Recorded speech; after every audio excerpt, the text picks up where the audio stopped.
People are watching him, the measuring crew there on the end of the track getting everything squared away. The fans are here. The test pull, what it's all about. How do they set the sled? Now, this could be a keeper or a throwaway pull. Rowdy rolls out on the throttle. The weight looks to be a little nose heavy. You notice the weight going up on the weight transfer sled. The further down the track you go, the heavier it gets, and it'll pull him down at around a 178, Richard. All right, 178.89 feet for Lyons McLain. He can accept that distance or take another. Let's go trackside. Army, he spoke with Lyons earlier about going indoors. Lyons, exactly what do you do different on these shorter indoor tracks than you would do on an outdoor track? Well, first, I would change the gear about 2 ratios lower than what I normally run on an outdoor track. And then things on an indoor track, the tracks are shorter, and you have to get your act together in a hurry. Okay. And you say you get your act together in a hurry. The average indoor track is about, we'll say, 150 to 170 feet. You're used to pulling 300 feet. Where do you get your act together? Do you try to get the power on the starting line or on the finish line? Well, you really have to get started. If you don't get the sled started on an indoor track, you won't go with it. Well, Lyons McLain has decided to accept his test pull distance of 178.89 feet. Now, remember, Army, tonight, a full pull indoors is 180 feet, so a nice pull for Lyons McLain and Rowdy as we get ready for a real legendary name in the sport, and that is Wayne Roush. Wayne, of course, out of Dublin, Ohio. This is one of his 2 vehicles. This is a yellow Model T.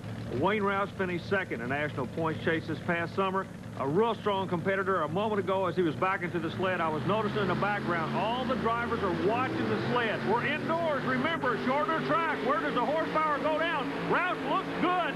Trying to go on the other side of a 178. I don't believe he did it, Richard. I don't know.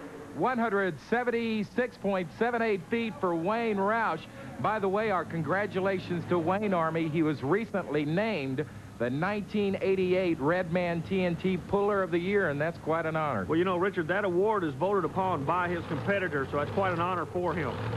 All right, coming out next is going to be Art Hathaway. He is in the Honkin' Donkey machine out of Washington, Pennsylvania. I have to chuckle every time I try to say that on TV.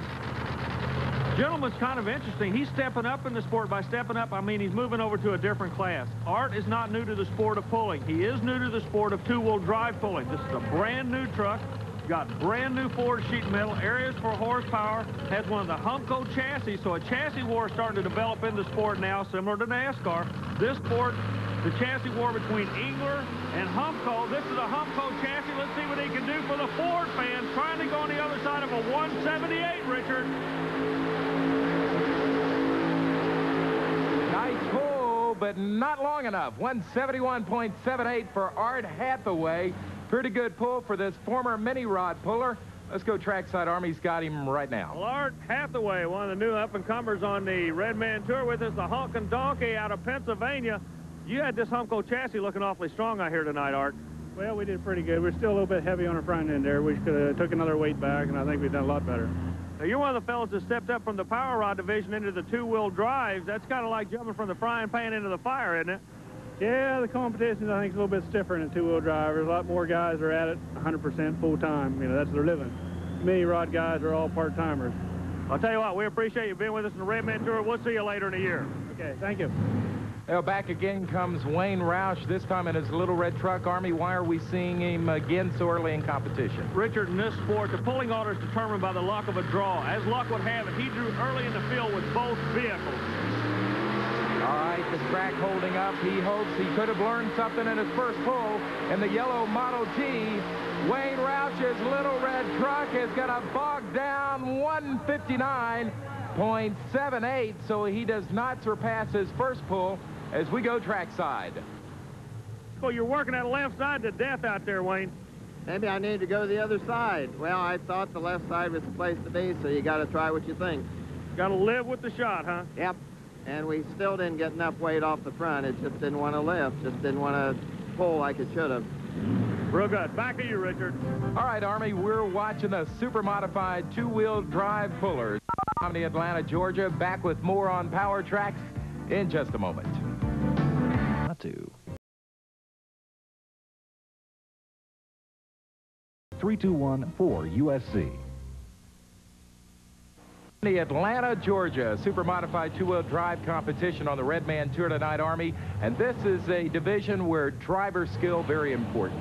It really is, because they all make about the same amount of horsepower. The question is, when do you dial the horsepower into the track? Of course, the tires are a very, very important part of this, the clutches, the engine, and everything. And the young man out of Union Grove, Alabama, Richard Wisnant, a young up-and-comer on the tour, tries to strut his stuff in the Omni. Let's see what's going to happen. The weight looks good now. It lightens up on the nose. Union Grove, Alabama native, a good run, 170, but not exactly where he wanted to be, Richard. Lyons McLain is going to keep the lead here in Atlanta, Georgia. The fans enjoying this Red Man competition. And you were talking about driver skill. Tires also, though, very important for these drivers to work with. Richard, a lot of people think that the cleat on the tire, or the part that actually digs into the surface, the deeper the cleat, the better it is. That's really not the case, we found out. Well, Army, I know earlier today you were out in the pit area, and you put together this feature on tires on the Red Man circuit. In the two-wheel drive category, Richard, the tires are the most important part of this vehicle. All the horsepower transferred to the ground through two tires only, the rear tires. That's why the front end goes up. The rear tires are the key to a successful run. For an example, each driver has his own idea as to what works and what doesn't. They actually cut the tires with different angle cuts. Different thicknesses of the rubber are exposed. What you want to do is actually cut the tire down to about a ½ inch of height. The tire is actually ground down. People throughout the country have their own idea of what works and what doesn't. They will actually grind a tire 2½ inches of good rubber off a tire in order to let that tire float on the pulling vehicle. That's the way you get down the track. In this case, they've cut it down to a ½ inch. It allows the engine to get the RPM up, get the wheel speed, to get the sled on the other end of the track. The design of each cut, each driver has their own preference to what works and what doesn't work. A lot of technology, a lot of engineering goes into the two rear tires in the super two-wheel drive category. Well, Army, from watching that feature, that just goes to prove how really complex the sport of pulling has become. Richard, it's amazing. Like we were talking a moment ago, we've got chassis builders building special frames. The tire people are getting involved in it. The engine manufacturers, whether it be Rodeck, Aries, Chrysler, Chevrolet, all the big-name people in the motorsporting world are definitely involved in this sport. We're watching Mark Miller, the Mini Brute, out of Richmond, Virginia right now. A class kid out of Virginia State. Mini Brute, the name of the vehicle. Chevrolet all the way. 165, Richard. And that's not going to be good enough to put him up in the top three. Lyons McLain, the driver of Rowdy, is going to maintain that lead. It's a tough track thus far. How tough? Let's find out. Well, I got to tell you what, you guys seem to be looking all over that 30-foot wide track to find some bite out there tonight. Yeah, everybody, it looks a little bit soft down here on this end on the finish line. I don't know, I didn't have too bad a run. It got up a little bit high one time. I probably should have had about another 100 pounds on front. Would have made it about right, I think. On the starting line, were you satisfied with the right side of the track? Roush went all the way the other way. He was on the left side a moment ago. He said it wasn't a good bite on the starting line. You look like you had a good start. Yeah, my truck hooked up good right off the starting line. I've got to be pretty satisfied with the run. You know, Army, we're talking about tires, we're talking about horsepower and skill. Let's talk drivers a minute. This is one of the ultimate. Jim Lyons, a three-time TNT national champion. He is what's called the best of the best. He's driving stitches out of Louisville, Kentucky. Jim Lyons teamed up with Alfred Turner and Milton Boyles about 3 years ago, and they have really been a powerhouse in the sport. Carrying the GMC banner, you look at that. A full pull, the first full pull of the evening, Richard. The crowd in Atlanta on their feet, our first full pull of the night in the super modified two-wheel drive competition. And how appropriate that the sign flashes full pull for Jim Lyons, a three-time TNT national champion. He's got to be happy. Let's go to Army. I know you do a lot of research and development for Reed Cams manufactured right here in the Atlanta area. Horsepower seemed to be all over you tonight. Looked great. We had plenty of horsepower, but we was a little bit heavy. I didn't think I was going to get there till right to the end, and then it just went on with it, but it was a little bit heavy. Is there anybody else in the rest of the field you think can make another full pull? Stowe's capable of getting it out, and so's Lamont. Well, we know if we get into a pull-off, you're going to have to be ready to go back, so we'll let you get back with the truck right now. Thank you, Jim. Thanks very much. Jim Lyons is assured himself of possibly being in a pull-off, if not, maybe even winning the competition. Of course, as he said, still to come, though, Ken Lamont and Mike Stowe, they're two dandies. But right now, it's time for the Red Man TNT Question of the Week. The question of the week about the Red Man TNT All-American Pulling Series comes from Patty Birchfield of Owensboro, Kentucky. And Patty wants to know if the fumes and noise at an indoor tractor pull present any problems for the fans? Well, Mrs. Birchfield, all the vehicles on the Redman TNT All-American Pulling Series circuit burn alcohol. That's clean and efficient, which means no pollution. As for the noise, yes, it's high at times, but only for a few seconds and never sustained. But then again, we all know if you want to come and watch a tractor pull, the best way to watch it is by covering your ears. And if you have a question about the Redman TNT All-American Pulling Series, you can send it to TNT Motorsports, 5515 Poplar Park Boulevard, Louisville, Kentucky, 40228. And if we use your question on a future broadcast, we'll send you a TNT Motorsports cap. And you know, you're talking about noise, you'll see a lot of the little kids in the audience covering their ears. Even some of them bring their headphones with them to cover up, but they all enjoy watching this competition, Army. We're going to be back with more super modified two-wheel drive action in just a moment from the Omni. McLain and Rowdy was the leader until just a few minutes ago, and Jim Lyons of Louisville made our first full pull of the night, and we're ready to go on with the competition. And here's a guy that is a real practical joker on the circuit, but boy, what a driver he is. Mike Stowe, Bad Dog. He is right here out of Warrenton, Georgia, right down the road from Atlanta, Army, and he is some kind of driver. Richard, if you remember, just a moment ago, I asked Jim Lyons, is there anybody else who can take it out of here? And he said Stowe and Lamont. Here comes Stowe's shot for the Ford camp. Looks good. He loves the Georgia clay. Basically a hometown boy. Let's see if he can hit the right combination. Lightens up on him real bad. About half track. That's going to hurt him, Richard. Well, he is our summer TNT points champion, but he's not going to win tonight. A little over 175 feet for Mike Stowe as we go trackside to find out what happened. Mike, the engine sounds like it's making all the horsepower you needed, but about the 150-foot mark, it seemed to go away on you. What happened? Had to hit the brake awful hard.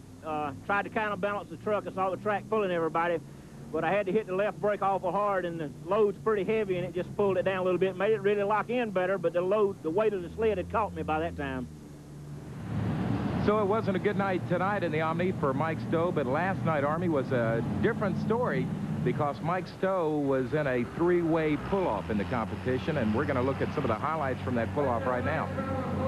Well, last night, Stowe, like we said, he's a Georgia boy, would love to take a win in his own home state. He did just that, but they didn't give it to him. He flat had to earn it. And who was he up against? Well, one of the guys was a kid by the name of Mark Hare out of Springfield, Ohio. He's a driver of Jack Daniels. Now, you see there some of the safety features these drivers wear. That is really a regular fire suit that you might see on any type racer anywhere across America, right? Really, that's a double-layer fire suit with a single-layer Nomex hood, a full cover helmet. These are all new rules for '89 that the TNT participants will have to follow. Speaking of the action at hand, this was a run that wound up being a winning shot last night. The Ford came out great, hit the weight perfect, started set and sail. The ground speed was there. Look at the flags blowing in the breeze. What a run by the Ford. And, of course, Mike Stowe, Bad Dog, his run last night. We're watching highlights from a pull-off last night here in the Omni where the crowd was just a capacity nature. And here comes Mark Hare. He made the pull-off also with full pull in the Jack Daniels machine. This is one of the up-and-coming vehicles on this super modified circuit. Richard, for those that follow the sport, this truck used to go by the name of Spike. He's picked up a new sponsorship with the fine people out of Jack Daniels Distillery trying to do a good job for him. Old number 7 goes to a pull-off powered by Chrysler. Mark Hare shut it down after a pull of 160.43. Once again, this is a pull-off action from last night's events here in the Omni in Atlanta. And finally, in the threesome, we had the ultimate, Jim Lyons, a 3-time national champion, and he was trying to win it all last night. Well, what can you say about Jim Lyons? Every time you look up and get to the end of the event, Lyons has got that beautiful black GMC stuck around the top 2 or 3, or maybe even winning. Look at this run at a 166. That was good enough for second place last night, but Mike Stowe, the winner, and Bad Dog rolls a reverse tonight as we come back to live action. Tonight, Jim Lyons has already made a full pull, whereas Mike Stowe is